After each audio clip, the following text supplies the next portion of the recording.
All right, good day, everyone. Welcome back to another daily analysis with the price action decks. I'll go through selected pairs and I basically tell you what I'll be expecting for calling the market for the current section, current day, and for the rest part of the week. Now, starting out on gold on the weekly chart, let me go back there. The weekly chart currently, we can see last week we didn't close below this previous, previous month's low, or should I say previous low. We traded below it. I had wanted to see this level taken out, but failed to close below this level. Now we are rejecting. At the opening of this week, we had a quick rejection, a huge gap opening for those on the future chart and other gold price feed. You will see a notable gap in price. We saw one higher, and currently it seems that we are aiming for previous week high, which is quite obvious. We might likely get to previous week's high. Since we've taken out sell-side liquidity, now we might be going after an opposing liquidity, which is just currently it's just the previous week high, just above us. Take note, if we do see rejections, this currently now it's more like a relatively equal low. So I'll be looking to see if price is going to go after this after all those price movements have been done. Now, take note today, we're on daily chart. Today is US bank holiday. So for those that are not really experienced, we can just sit today out and probably wait for tomorrow and how we do trade today. Now, on the daily, we can see very well we took out last week Thursday's high and we're having a bit of rejection right here. Took out that level, we might keep on having a continuation, or currently we might just consolidate to probably New York section. But right now, we've taken out this high right here, have some rejections. And like I said, we might likely see the previous high, week's high being taken out. So just wait and see what the market does. Now, going down to the hourly, just to give you guys more context before I move to the next pair. Now, on the hourly, you can see during, we took out that level during midnight opening.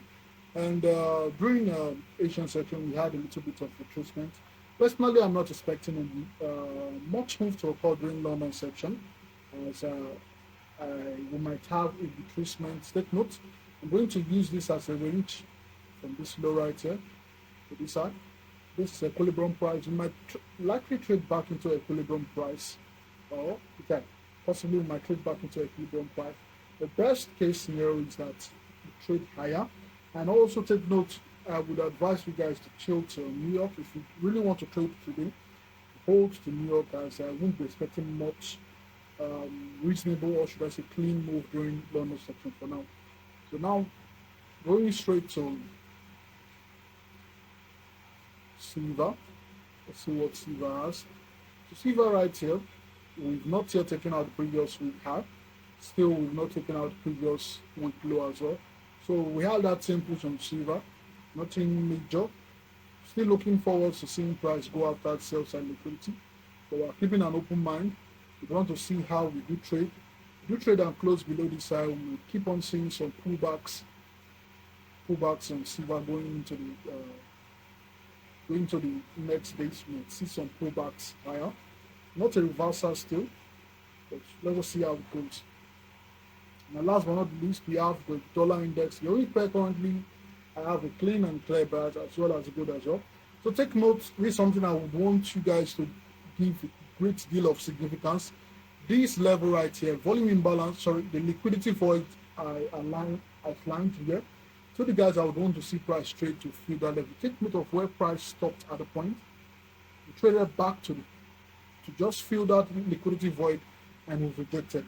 Now we've done a lot of damage, and take note, we've also failed to close above this high right here, showing significant resistance to price. Now we had a huge gap lower. Currently, I told you guys if you do have a rejection up there, I'm wanting to see price trade back into this volume imbalance. Now the difference between a volume imbalance and a liquidity void is that a liquidity void, there's literally no wicks or no candle within that region of price. It's just a void of price action. No wicks, no bodies, you understand? Then the volume imbalance is where you just see wicks alone, but no bodies, you understand? Just wicks, no bodies, same thing, exactly what's occurred here. So now we'll be looking forward to seeing price trade back into this volume imbalance. And you can tell right here we have a liquidity void right here. So that's basically my aim for the week. My trade back fill this level, but seeing price go into this liquidity void is my interest. And if price does that, we might likely see gold trading back to buy side liquidity, previous week's high, and maybe dig deeper into this inverse value gap. So that will be all for today. I hope it's clear and okay. So before I go close the video section, please you guys can check the link in the description of this video. There's a Telegram link attached to it. There's a new group currently. I'll be dropping a written format with charts and images, uh, probably day by day on the analysis and how it's going. So for those who do not want to spend time listening to a full video, you can probably just go in there, see the charts and images and written notes as well. So that will be all for today. Do have a nice day and yeah, trade safe.